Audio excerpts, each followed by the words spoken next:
आज हम बात करेंगे बैंक ऑफ इंडिया की।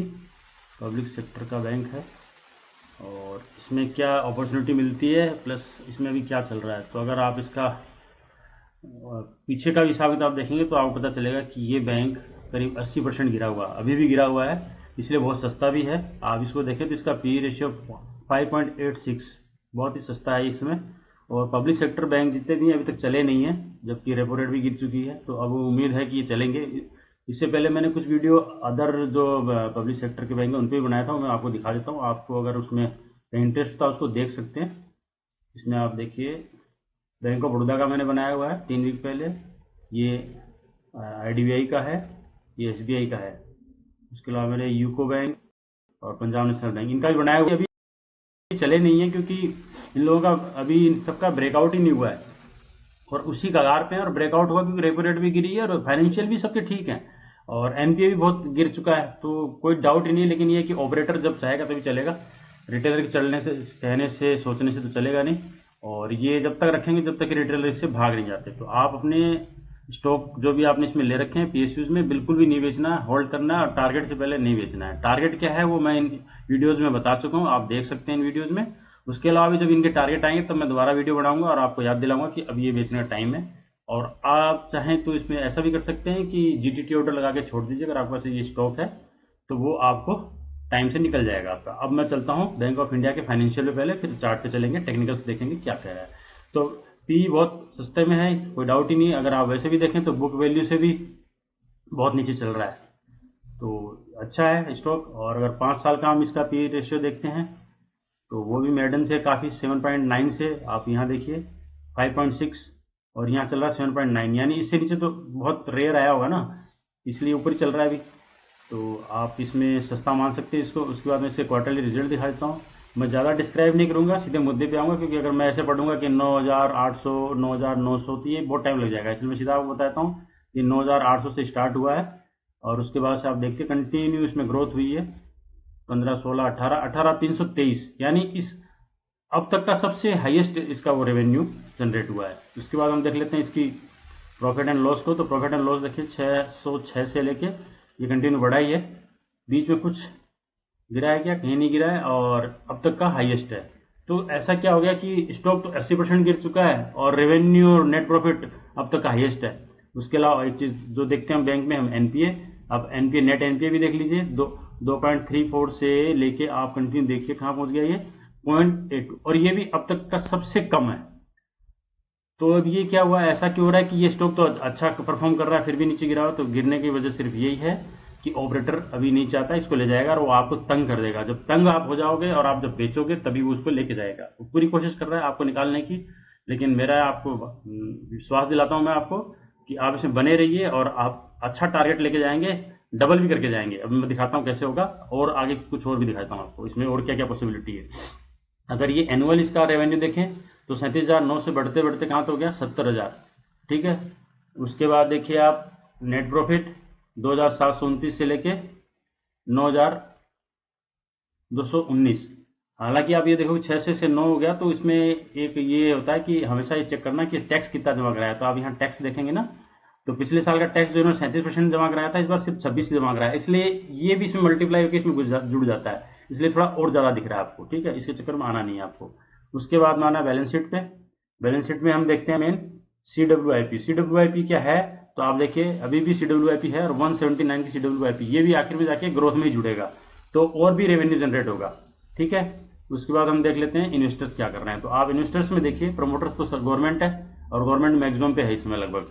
अब FIs ने क्या है 0.75 से था, इन्होंने बढ़ाया घटाया करके लगभग ठीक रेट में है अभी। अब यहाँ देखिए पिछले क्वार्टर से अभी इन्होंने बढ़ाया है, हालांकि FDIs जो है इन्होंने कुछ कम किया है, ठीक है। तो ये तो अब थोड़ा बहुत चलता रहेगा, कोई इशू नहीं है इसमें, गवर्नमेंट का है तो ये लगभग सेफ हैंड है, तो कोई दिक्कत ही नहीं है। और वो मैं आपको पहले बता चुका हूँ कि ये भी बुक वैल्यू से बहुत नीचे है, तो बुक वैल्यू तक तो जाना ही जाना है, कोई डाउट ही नहीं है। और चूंकि जिस तरह से इसमें मैं आपको ग्रोथ दिखाया हूँ तो उस हिसाब से आप समझ सकते हैं कि क्वार्टरली रिजल्ट अच्छे आ रहे हैं और एनुअल रिजल्ट भी अच्छा है, तो फिर ऐसा कोई चक्कर ही नहीं पड़ता कि स्टॉक 80% गिरा रहे। अब इसके चार्ट पे चलते हैं और चार्ट पे समझते हैं हमें कहाँ एंट्री बनानी है और कहाँ एग्जिट लेना है। तो हम इसके चार्ट पे आगे मैं आपको इस दिखाता हूँ। इस चार्ट में थोड़ा सा आप नेट की प्रॉब्लम हो सकती है, थोड़ा सा आपको पेशेंस रखने पड़ेंगे। अब मैं आपको दिखाता हूँ, ये देखिए ये इसका चार्ट है और ये कब की बात है, अगर आप इसको देख तो 1 नवंबर 2010, यानी 2010 में इसका हाई था कितना, 590 के आसपास में, ठीक है। उसके बाद से कंटिन्यू गिराया है इन्होंने और ये गिरते गिरते कहाँ गया, मतलब लास्ट तो इसका गया 94%। अब आप बताइए रिटेलर यहाँ रहेगा या भागेगा, वो तो भेज ही चुका होगा अब तक सब कुछ। और कुछ जो नए रिटेलर आए होंगे उनको कुछ पता नहीं होगा इसके बारे में कि कहाँ से गिरा कहाँ चढ़ा, तो वो उन्होंने कुछ एंट्री बनाई होगी। और अभी फिलहाल ये कहाँ चल रहा है, ये चल रहा है अभी 116 पे। तो अगर हम 116 पे लेते हैं तो करीब 80% अभी भी गिरा हुआ है। तो अब हमारे लिए क्या स्कोप बचता है वो हम एक बार देखते हैं, और इसमें पैटर्न्स टेक्निकल्स क्या बता रहे हैं जिसके आधार पर हम इसमें एंट्री एग्जिट का प्लान करेंगे। तो अभी मैं इसको डे पे ले चलता हूँ कि वीकली पे तो बात बनेगी नहीं इसमें, थोड़ा नेट की प्रॉब्लम है, थोड़ा सा देख लीजिएगा, आप होल्ड कीजिएगा।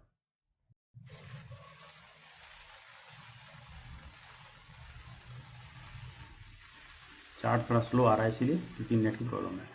तो अब ये मैंने सारी लाइंस जो है मैंने ड्रॉ कर दी ताकि टाइम वेस्ट ना हो आपका भी, और ये आप जल्दी से इससे फ्री भी हो जाएं।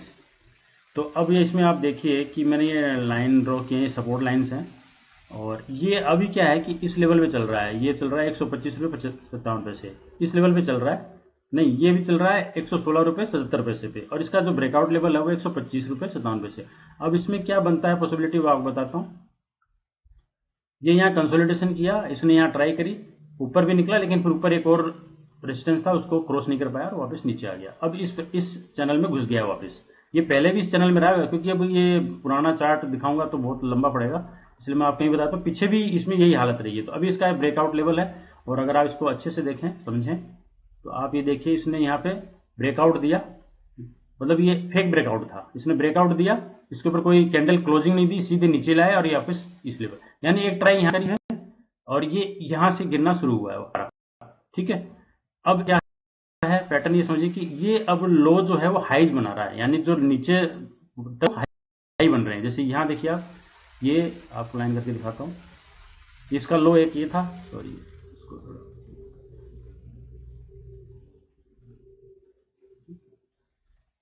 इससे समझ में आएगा आपको। ये इसका पहला लो बना, मतलब लास्ट पिछली बार का, उसके बाद दूसरा जो लो बनाया ये यहाँ पे बनाया इसने, तीसरा लो जो बनाया ये बनाया है, यानी जो लोज हैं वो हाई बन रहे हैं। तो ये जब लोज हाई बनती है इसका मतलब कि अब ये इसके नीचे नहीं आने की कोशिश करेगा, जाएगा। लेकिन अब समस्या क्या है कि ये इसका ब्रेकआउट लेवल है, इसको यहाँ एक फेक ब्रेकआउट दिया इसने, क्लोजिंग ऊपर दी नहीं है, तो अब ये संभावना है कि इसको तोड़ के यहाँ भी आ सकता है, और ये हो सकता है कि ये लोज इसको न तोड़े और यहीं से फिर धीरे धीरे करके ब्रेकआउट करके निकल जाए। तो अब हमें क्या करना है, जैसा कि अपना फार्मूला है 3% प्लस 3%, यानी आपका अगर पोर्टफोलियो 10 लाख का है तो उसका 3% आपको इस लेवल पे इन्वेस्ट करना है, और 3% इस लेवल के लिए हमें बचा के रखना है, यानी टोटल 6%। एक स्टॉक में हम 6% से ज़्यादा नहीं लगाते।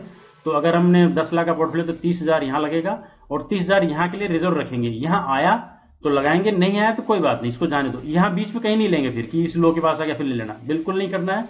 बस हमें इसी हिसाब से प्लान करना है, स्ट्रेटजी यही होती है। तो आप 116 115 जो भी इस रेट में कल परसों में जो भी मिलता है आप यहाँ पे प्लान कर सकते हैं, और ब्रेकआउट का इंतजार कर सकते हैं।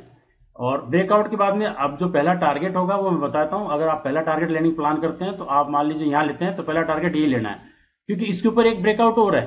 तो इस ब्रेकआउट को हो सकता है पहली बार में नहीं, दूसरी या तीसरी बार में करे।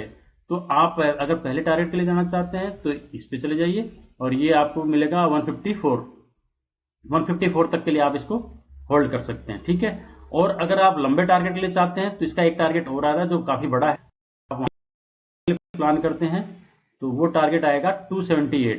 अब ये कोई हवा में नहीं आया, मैं आपको जो बताऊंगा वो उसको आप समझिए। अब अगर आपने आज ये इस लेवल पे 170 को बाय किया और ये ब्रेकआउट होगा कि आप फंडामेंटल देख चुके हैं, फंडामेंटल में ऐसा कुछ है ही नहीं कि नीचे बढ़ा रहेगा, जाना तो इसको तय है।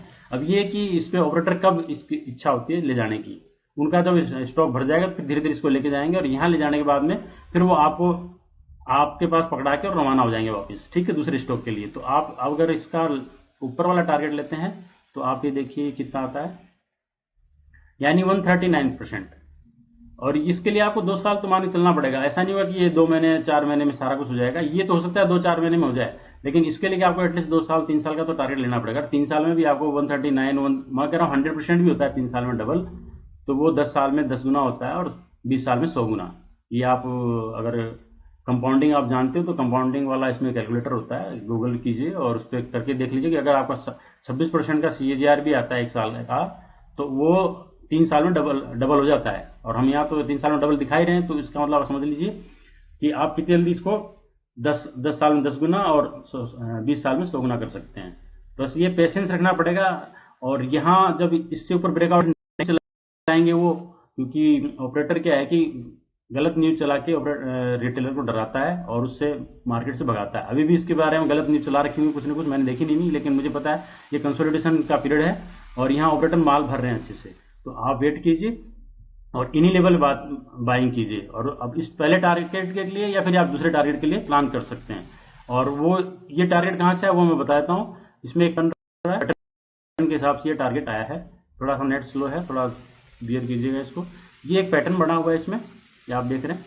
तो ये जो पैटर्न है ये इसका ये यहाँ से डाउन हुआ है और यहाँ से ये ब्रेकआउट होना है। इसका सेकंड वाला ब्रेकआउट जो मैंने बताया था आपको 158 का, ठीक है। यहाँ से ब्रेकआउट होना है, तो अभी ब्रेकआउट होने में टाइम लगेगा। तो इस पैटर्न के हिसाब से जो आता है टारगेट वो आता है ये 139% का जो है 278। तो ये पैटर्न काम करते हैं पूरी तरह। आप चाहे इसको हेड एंड शोल्डर मान लें या फिर कप एंड हैंडल मान लें, ये बेसिकली ये कप एंड हैंडल पैटर्न है और बहुत अच्छा काम करता है। तो आप इसमें यहाँ एंट्री बना लीजिए और रखिए। आप न्यूज़ नहीं सुनेंगे बिल्कुल भी। मेरी पहले ही आपसे रिक्वेस्ट है कि जो भी आदमी इस चैनल पर आता है वो कोई भी अपने स्टॉक की न्यूज़ नहीं सुनेगा, क्योंकि न्यूज़ सिर्फ बेवकूफ बनाने के लिए बनाए जाते हैं और इसमें क्या धीरे से अपना वो व्यूज ऐड कर देते हैं। तो उससे क्या है घबराहट हो जाती है। फिर न्यूज़ चाहे ठीक भी होगी लेकिन उसमें व्यूज इस तरह से दे देंगे, कमेंट्री इस तरह से दे देंगे जिससे कि आप घबरा जाओगे और घबरा के भेज दोगे। तो आपको व्यूज कुछ नहीं करना है, न्यूज़ कुछ नहीं सुनना है। आप सिर्फ इस पैटर्न के हिसाब चलिए। फंडामेंटल आपको दिखा दिया, कोई डाउट ही नहीं है। तो जाएगा तो जाएगा, और डूबने का तो मतलब नहीं। सरकारी कंपनी है, सरकारी बैंक है, तो कोई मतलब ही नहीं है।